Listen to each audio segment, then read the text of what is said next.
Hi ಎಲ್ರಿಗೂ second ಡೇಗೆ welcome. 3 ಗಂಟೆಗೆಲ್ಲ ಎದ್ದು ನಮ್ಮ ಯಜಮಾನ್ರು ಹೋಗಿ ಹೂವು ತಗೊಂಬಂದರು. ಸೊ ಈ ಕಡೆ ನಮ್ಮ ಅತ್ತೆ ಮತ್ತು ಊರವರೆಲ್ಲ ಸೇರಿಕೊಂಡು ಪ್ರಸಾದ ಎಲ್ಲ ರೆಡಿ ಮಾಡಿದರು. ಇಲ್ಲಿ 2 ದೇವರಿದ್ವು, ಒಂದು ದಶರಥ ರಾಮೇಶ್ವರ, ಇನ್ನೊಂದು ವೀರಭದ್ರೇಶ್ವರ ಒಂದು ಇತ್ತು. ಸರಿ ನಾವು ಸ್ನಾನ ಮಾಡ್ಕೊಂಡು ರೆಡಿ ಆಗೋಣ ಅಂಥೇಳಿ ಬಂದ್ವಿ. ಅಲ್ಲಿ ಎಲ್ರಿಗೂ ಬಾವಣಾಸಿ ಅಂತ ಇರುತ್ತೆ, ಅದರಲ್ಲಿ ನೀರು ಹಾಕ್ತಾಯಿದ್ರು. ಆಲ್ಮೋಸ್ಟ್ ಎಲ್ರದ್ದು ಸ್ನಾನನೇ ಆಗಿತ್ತು, ನಾವೇ ಸ್ವಲ್ಪ ಜನ ಇದ್ವಿ. ಸರಿ ಅಂತೇಳಿ ಹೋಗಿ ಕೂತ್ಕೊಂಡೆ. ನನಗೂ ನೀರು ತಂದು ಹಾಕಿದ್ರು. ಈ ನೀರು ಬೆಟ್ಟದಿಂದ ಬರುತ್ತಂತೆ, ಬೆಟ್ಟದಿಂದ ಬರೋದು ಮತ್ತು ಅಲ್ಲೇ ಹುಟ್ಟುತ್ತಂತೆ. ಇದು ನೀರೆಂದು ಬತ್ತಿಲ್ಲ ಅಂತ ಹೇಳ್ತಾಯಿದ್ರು. ಅಲ್ಲಿ ಮೆಟ್ಲು ಕಾಣಿಸ್ತಿದ್ದಾವಲ್ಲ, ಅಲ್ಲಿವರೆಗೂ ಹರಿತಾ ಇರ್ತಿತ್ತಂತೆ. ಬಟ್ ನಾವು ಹೋದಾಗ ಅಷ್ಟೊಂದು ಇರಲಿಲ್ಲ. ನನಗೂ ಇದರಲ್ಲಿ 3 ಸಲ ತಂದು ಹಾಕಿದ್ರು ನೀರು. ಸರಿ ಅದು ಅಷ್ಟೇ, ಅದನ್ನು 3 ಸಲ ನೀರು ಹಾಕ್ಸ್ಕೊಂಡು ಅದಾದಮೇಲೆ ಗಂಗೆ ಪೂಜೆ ಅಂತ ಮಾಡ್ತಾರೆ. ಅದೇ ನೀರಿಗೇ ಗಂಗೆ ಪೂಜೆ ಮಾಡಿದ್ವಿ ಹೋಗಿ.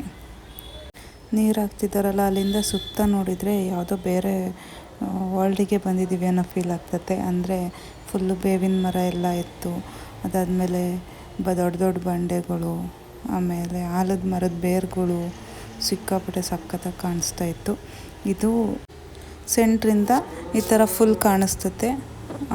ದೊಡ್ಡ ದೊಡ್ಡ ಬೆಟ್ಟಗಳು, ಸುತ್ತ ಬೆಟ್ಟ, ಸೆಂಟ್ರಲ್ ದೇವಸ್ಥಾನ ಅನ್ನೋ ಥರ ಕಾಣುತ್ತೆ. ಎಷ್ಟು ಸೂಪರಾಗಿ ಕಾಣುತ್ತೆ ಅಂದರೆ ಬೆಳಿಗ್ಗೆನೇ ಮತ್ತು ನೈಟು ಮೀನ್ಸ್ ಸಂಜೆ ಈವ್ನಿಂಗ್ ಟೈಮಲ್ಲಿ ಸೂಪರಾಗಿ ಕಾಣುತ್ತೆ. ಇದು ಸುತ್ತ ಇದ್ದಿದ್ದು ವ್ಯೂ ನಮಗೆ ಕಂಡಿರೋದು. ಹಿಂಗೆ ನೋಡ್ತಾ ಇರಬೇಕಾದ್ರೆ ಅಲ್ಲಿ ನವಿಲು ಒಂದು ಬೆಟ್ಟದ ತುದೀಲಿ ಡ್ಯಾನ್ಸ್ ಮಾಡ್ತಾಯಿತ್ತು. ನಿಮ್ಗೇನಾದರೂ ಕಂಡ್ರೆ ನೋಡಿ, ತುಂಬ ಝೂಮ್ ಆಗಿ ತೆಗ್ದಿದ್ದೀವಿ. ಒಂಥರ ಬೆಳಿಗ್ಗೆ ಎದ್ದ ತಕ್ಷಣ ದೇವರಿಗೆ ನಮಸ್ಕಾರ ಹೊಡಿತಾ ಇರೋ ಥರ ಇತ್ತು ನವಿಲು. ಈ ಕಡೆ ದೇವರಿಗೆ ಎಲ್ಲ ದೇವ್ರನ್ನೆಲ್ಲ ತೊಳ್ಕೊಂಡು ರೆಡಿ ಮಾಡ್ಕೊತಾ ಇದ್ರು, ಇನ್ನೇನು ಪೂಜೆಗೆ ಟೈಮ್ ಆಗ್ತಾಯಿತ್ತು ಅಂಥೇಳಿ. ಇಲ್ಲಿ ಶಿವಪ್ಪನೇ ಇದ್ದರು ಈ ಪ್ಲೇಸಲ್ಲಿ. ಇನ್ನೊಬ್ಬರು ಇಂಪಾರ್ಟೆಂಟ್ ಪರ್ಸನ್ ಇದ್ದಾರೆ. ಅದು ಯಾರು ಅಂತೇಳಿದರೆ ಕೋತಿ.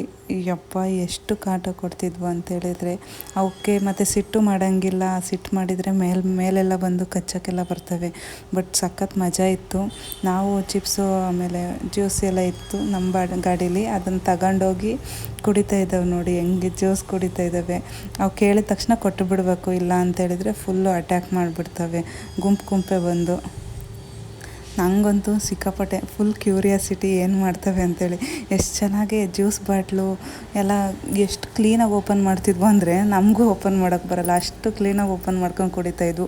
ಆಮೇಲೆ ಬ್ಯಾಗ್ಗಳು, ಡಿಕ್ಕಿ, ಬೈಕಿಂದು ಬ್ಯಾಗು, ಆಮೇಲೆ ಕೈಯಲ್ಲಿ ಏನಾರು ಬ್ಯಾಗ್ ಇಟ್ಕೊಂಬಂದ್ರೆ ಅದು ಎಲ್ಲ. ನಂದು ಬಾಟ್ಲು ಕಿತ್ಕೊಂಡು ಹೋಗಿದ್ವು. ನಮ್ಮ ಅತ್ತೆ ಇಸ್ಕೊಳಕ್ಕೆ ಹೋದರೆ ಹೆಂಗೆ ಕೂತಿದ್ದವು ನೋಡಿ.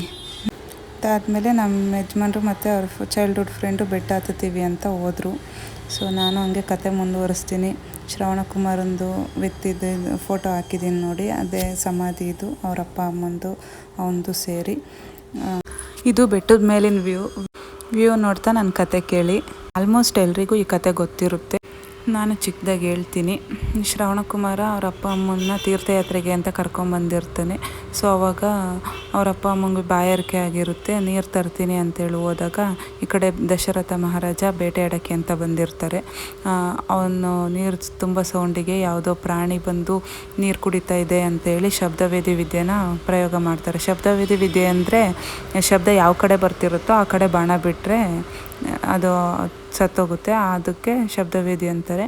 ಸೊ ಇದು ದಶರಥ ಮಹಾರಾಜ ಬಾಣ ಬಿಡ್ತಾನೆ, ಆವಾಗ ಶ್ರವಣಕುಮಾರ ಸತ್ತೋಗ್ಬಿಡ್ತಾನೆ. ಅವ್ನು ಕೂಗಿರೋ ಸೌಂಡ್ ಕೇಳಿ ಇದು ಪ್ರಾಣಿ ಅಲ್ಲ, ಯಾವುದೋ ಮನುಷ್ಯಂಗೆ ಹೊಡೆದು ಬಿಟ್ಟಿದ್ದೀನಿ ಅಂತೇಳಿ ದಶರಥಂಗೆ ಗೊತ್ತಾಗಿ ಬಂದು ನೋಡಿದಾಗ ಆವಾಗ ಶ್ರವಣಕುಮಾರ ಹೇಳ್ತಾನೆ, ಈ ಥರ ನಮ್ಮ ಅಪ್ಪ ಅಮ್ಮಂಗೆ ನೀರು ಕೊಡಿ ಅಂತ ಹೇಳಿ ಸತ್ತೋಗ್ಬಿಡ್ತಾನೆ. ಅದನ್ನ ಬಂದು ಅವ್ರ ಅಪ್ಪ ಅಮ್ಮಂಗೆ ಹೇಳಿದ್ರೆ ಅವ್ರ ಅಪ್ಪ ಅಮ್ಮನೂ ಶಾಪ ಹಾಕಿ ಅವರಿಬ್ಬರು ಅಲ್ಲೇ ಸತ್ತೋಗ್ತಾರೆ. ಸೊ ಅದು ಅವ್ರ 3 ಜನದ್ದು ಸಮಾಧಿ ಮಾಡಿರೋ ಜಾಗನೇ ಇದು ಅಂತ ಹೇಳ್ತಾರೆ.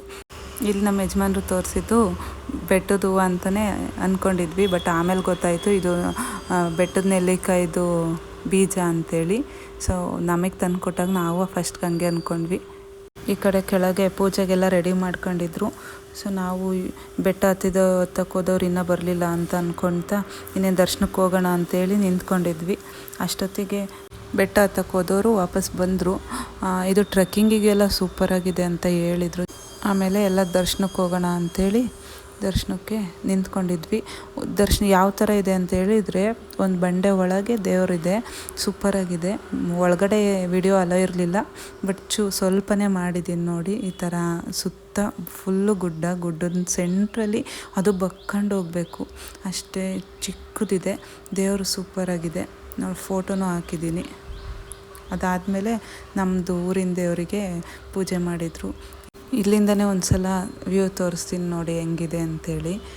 ಸುತ್ತ ಫುಲ್ಲು ಬೆಟ್ಟ, ದೊಡ್ಡ ಬಂಡೆ, ಆಮೇಲೆ ಆಲದ ಮರದ ಬೇರು, ಒಳ್ಳೆ ನೆಕ್ಸ್ಟ್ ಲೆವೆಲ್ ಇತ್ತು, ಸಖತ್ತಾಗಿತ್ತು. ನನಗಂತೂ ಸಿಕ್ಕಾಪಟ್ಟೆ ಇಷ್ಟ ಆಯಿತು.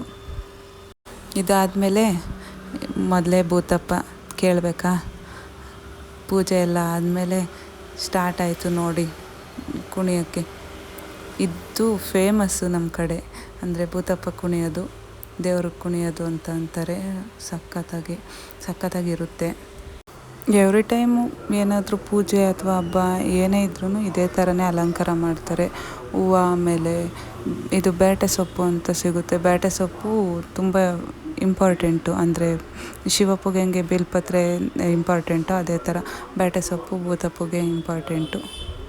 ನಮ್ಮೂರಲ್ಲಂತೂ ಕಂಪಲ್ಸರಿ ಪೂಜೆಗೆ ಬೇಕೇ ಬೇಕು. ಸೊ ಇವಾಗೂ ಹಾಕಿದ್ದಾರೆ, ಕಾಣಿಸ್ತಾ ಇದೆ. ಇದು ಎಲ್ಲ ಟ್ಯಾಕ್ಟ್ರುಗಳು ನೋಡಿ, ಎಲ್ಲದರಲ್ಲೂ ಇದ್ದೇ ಇರುತ್ತೆ ಆಲ್ಮೋಸ್ಟು. ದೇವರೆಲ್ಲ ಕುಣ್ದಾದ್ಮೇಲೆ ಊಟಕ್ಕೆ ಬಂದ್ವಿ. ಊಟಕ್ಕೆ ಕೂತ್ಕೊಂಡು ಎಲ್ಲರೂ ಊಟ ಮಾಡಿದ್ವಿ. ಒಳಗಡೆ ತುಂಬ ರಶ್ ಇತ್ತು ಅಂತೇಳಿ ಹೊರಗಡೆನೇ ಕೂತ್ಕೊಂಡು ಊಟ ಮಾಡಿದ್ವಿ. ಅದಾದಮೇಲೆ ಇನ್ನೇನು ಪೂಜೆ ಎಲ್ಲ ಆಯಿತು, ಎಲ್ಲ ಚೆನ್ನಾಗಾಯಿತು. ಇನ್ನೇನು ಹೊರಡ್ಬೇಕಲ್ವಾ. ಅಡುಗೆ ಸಾಮಾನು ಮತ್ತು ಡೊಳ್ಳು ಎಲ್ಲದನ್ನೂ ಒಂದು ಟ್ಯಾಕ್ಟ್ರಲ್ಲಿ ಇಟ್ಟರು. ಅದಾದಮೇಲೆ ದೇವರು ಸ್ವಲ್ಪ ದೂರ ಹೋಯ್ತು. ಸ್ವಲ್ಪ ದೂರ ಹೋದ್ಮೇಲೆ ಟ್ಯಾಕ್ಟ್ರಲ್ಲಿ ಹತ್ಕೊಂಡ್ರು. ಸೊ ಇವೇ ಟ್ಯಾಕ್ಟ್ರುಗಳು ಬಂದಿದ್ದು, ಟ್ಯಾಕ್ಟ್ರುಗಳು, ಟಿ ಆಮೇಲೆ ನಮ್ಮದೊಂದು ಕಾರು, ಆಮೇಲೆ ಒಂದು 30-40 ಬೈಕ್ ಇದ್ವು. ಅವು ಬೇಗನೆ ಹೋದ್ವು, ಪೂಜೆ ಎಲ್ಲ ಆಗಿ ಊಟ ಆದ ತಕ್ಷಣವೇ ಹೋದ್ವು. ಇವು ಎಲ್ಲ ಒಂದೊಂದೇ ಹೊರಟವು. ನೋಡಿ ಎಷ್ಟು ಟ್ಯಾಕ್ಟ್ರ್ ಇದ್ದಾವೆ, ಎಷ್ಟು ಬೈಕ್ ಇದ್ದಾವೆ, ಕಾರು, ಸಿಕ್ಕಾಪಟ್ಟೆ ಜನ ಇದ್ದರು. ಚೆನ್ನಾಗಾಯಿತು. ನೆಕ್ಸ್ಟ್ ವಿಡಿಯೋದಲ್ಲಿ ಊರಲ್ಲಿ ಹೋಗಿ ಏನು ಮಾಡಿದ್ವಿ ಅಂತ ಹೇಳ್ತೀನಿ. ಸಬ್ಸ್ಕ್ರೈಬ್ ಮಾಡೋದು ಮಾತ್ರ ಮರಿಬೇಡಿ. Thank you for watching. Bye.